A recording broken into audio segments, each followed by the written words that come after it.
Thanks, Coach. Chantrell Henderson signed his letter of intent with you guys?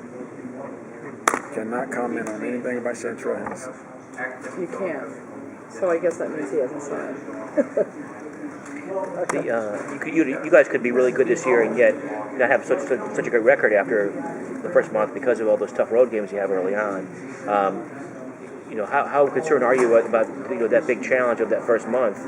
Given all those road games you have. Not thinking about it. You got to worry about our think about it. I'm asking you to think about it. I don't. If you ask anybody who's from Miami, I don't think about it ahead of time. But you know what that schedule's like. I mean, I don't think about it. I mean, we can come out of August healthy as healthy can be. We can come out of August banged up as banged up can be. Only thing I got to concern myself about is August. I can't worry about what the schedule has and do those type of things. I can't. I'm being honest. I don't. I do not do it. I mean, do you talk to your athletic director and say, hey, what are we doing here? Last year we had a really tough early season schedule. This year we have a really tough, non-conference early season schedule.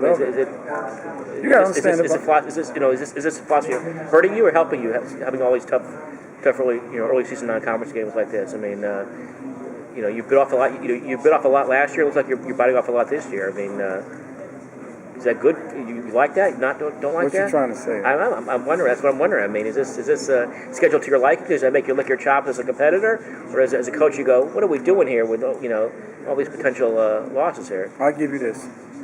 Next year we play Ohio State, correct?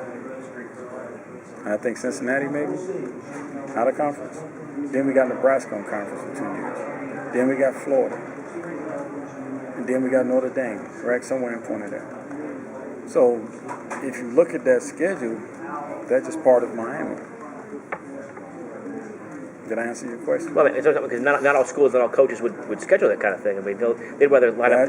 They'd rather have passive you. That's what we do at Miami. Yeah. We schedule great competition, and we try to get a good competition schedule. Randy, what do you see from Marcus Forston? The kids again have been saying that he looks really good, but obviously hardly played last year. He didn't participate in the spring. I think I had a one-on-one talk with him. I think he matured a lot more than he was when he first came in.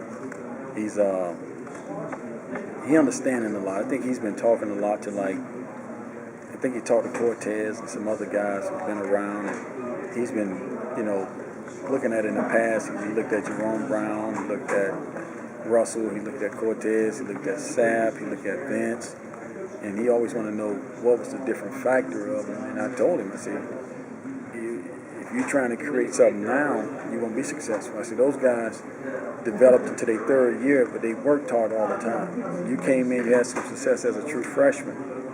And then your second year, you thought the world was going to be yours, and you forgot about the process of working hard and the process of doing the little things to get better. And so he's been constantly this offseason really working on the small things to get himself better and where he needs to be at. And I think it's really helped out.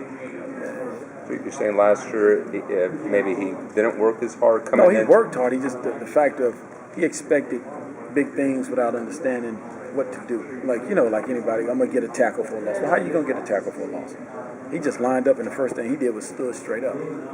Instead of lining up, looking at the football snap, shoot your hands. He forgot about those little things, When you went to bring in Coach Petrie, what were the things you were looking for? Obviously, you knew him from. I knew Coach Petrie, Rick, from when we coached together, but also, Rick has always coached great defensive linemen. He was at Ole Miss, he was at Miami, he was at Kentucky, South Carolina. If you look at his resume of defensive linemen that he's coached and taught, they've always been successful. And we got some young guys who I think can learn a lot from Coach Petrie, and I think it's a real big asset for us to have him come back to Miami.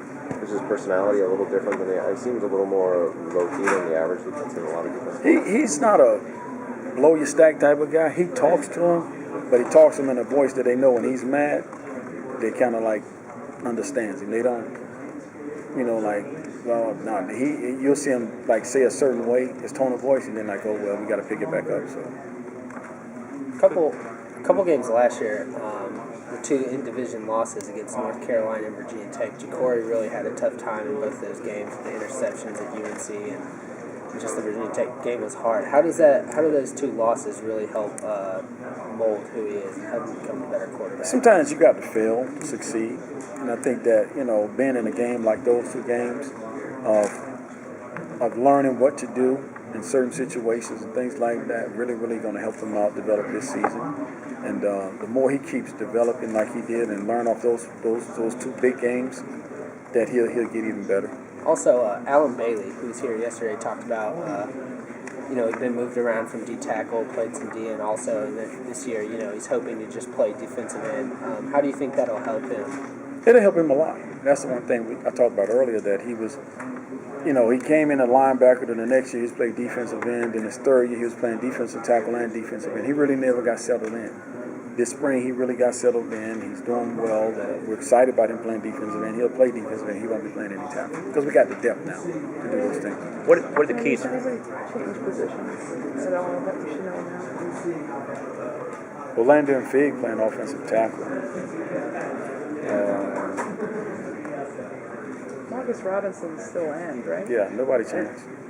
Figueroa is playing Tackle. right tackle. Right tackle. Why? Well, the development this spring, George was Wheeler and those guys really developed. We had Jermaine Johnson and Ben Jones at tackle, but our backups, we don't have backups to them.